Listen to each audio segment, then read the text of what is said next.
Dalam diamnya Adam, ada sebuah memori yang sering berulang.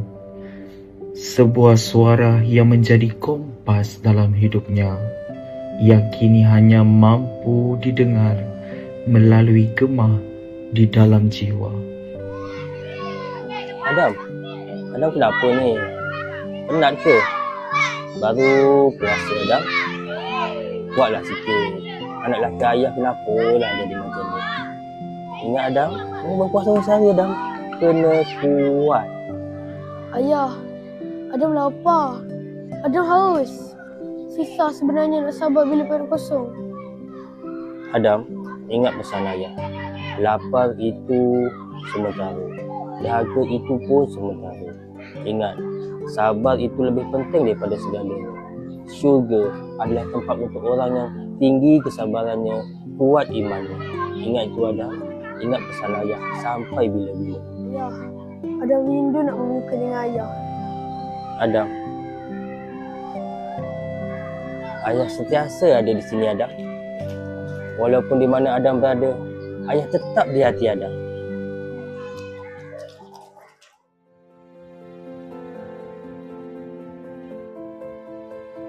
Ramadan di sekolah adalah sebuah madrasah kehidupan yang tidak tertulis di dalam buku teks. Ia adalah tentang nafas yang kian pendek, perut yang kempis dan hati yang diuji. Di setiap sudut kelas ini tersimpan sebuah cerita. Ada yang sedang bertarung dengan rasa lapar dan ada yang sedang memujuk rindu yang tidak berpenghujung. Bagi Adam, Ramadan bukan sekadar menahan lapar, tetapi menahan gelora rindu kepada satu-satunya sosok yang paling dia sayangi, arwah bapanya. Biasanya waktu ni ayah dah siap botol-botol bikai dah. Rasa sejuk je tekan lepas balik sekolah. Adam, janganlah termenung sangat. Jom kita siapkan kerja sekolah sama-sama supaya masa tak rasa lambat. Aduh, laparnya. Kenapa rasa macam setahun nak tunggu bunyi loceng? Sabarlah Zaki, kan kita sama-sama rasa. Janganlah merongot, nanti hilang pahala. Betul tu. Kalau aku bayangkan kipas kelas ni macam gincir angin kat beranda. Sejuk sikit. Amel ni, dalam keadaan macam ni pun sempat lagi nak buat lawak. Tapi, okeylah. Terhibur sikit kawan-kawan. Apabila mentari meninggi, suhu di dalam hati juga mula memuncak. Keletihan mula mencabar kewarasan. Kau ni asal langgar-langgar aku pula. Ada mata tak? Kau yang langgar-langgar aku, lepas tu nak tuduh aku tak? Tumbuk jangan. Dah Muaz Ryan, kita tengah puasa. Takkan sebab terlanggar bahu pun nak bermasam muka. Malulah dekat adik-adik dari satu.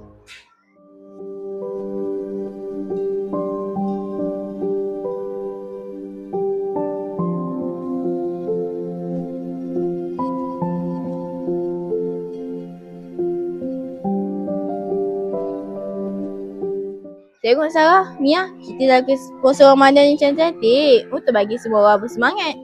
Tapi tu lain lah. Tak tahu nak tapak kat mana. Semua orang nampak tak permaya je hari ni. Janganlah macam tu. Jom kita cari sudut paling terang kat sekolah ni. Biar poster ni naikkan suri sekolah kita. Datanglah sang guru, pembawa ketenangan dalam gersang. Di dalam rumah Tuhan ini, mereka belajar bahawa kekuatan bukan terletak pada otot yang sasar, tetapi pada jiwa yang tunduk. Di sini, segala keresahan diluahkan. Kerana terkadang yang kita perlukan bukanlah segelas air untuk menghilangkan dahaga, tetapi kata-kata semangat untuk membasuh lara di jiwa. Okey, baik. Jadi hari ini kita akan belajar tajuk qada dan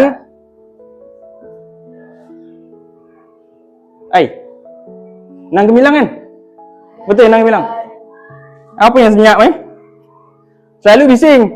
Selalu Ustaz masuk macam zoo kelas ni. Ni senyap je.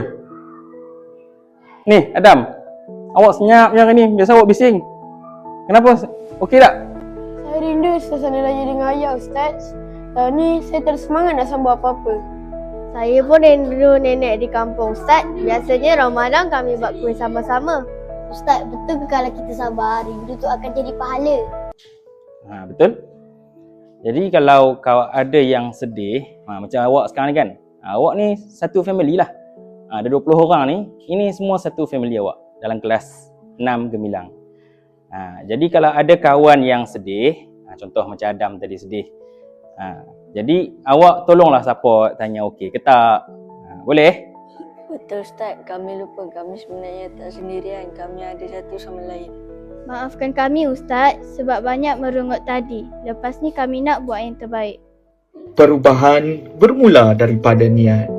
Kelas yang dulunya kusam kini mula bercahaya dengan semangat gotong royong. Tiada lagi keluhan, tiada lagi perbalahan. Yang ada hanyalah 20 pasang tangan yang saling berpaut. Seluruh tangan lelaki membina kekuatan fizikal dan 10 tangan perempuan menyulam kelembutan emosi. Kesedihan Adam perlahan-lahan pudar, digantikan dengan kehangatan ukhuwah. Ya, jom kita asingkan duit sumbangan ni ke kategori. Biar senang nak agihkan. Okey Aiman, Putri, kau tolong hias kotak ni supaya nampak lebih menarik. Siap. Sambil menghias ni, jom Amir buatlah lawak lagi supaya tak terasa penat. Ya, mari saya bawakan buku-buku ni ke bilik guru. Ustazah kata dia perlukan bantuan. Terima kasih Firdaus, tinggal sikit beban saya kalau ada yang tolong. Adam, kau jangan sedih lagi. Kalau kau tinggal ayah kau ada yang tak ibu kau. Terima kasih kawan-kawan. Ramadan tahun ni saya tak rasa sedih lagi sebab korang adalah keluarga saya. Sebab kita keluarga 6 Gemilang. Susah senang kita lalui bersama. Jadi itulah erti sebenar kemenangan. Bukan baju je yang baru, hati pun baru.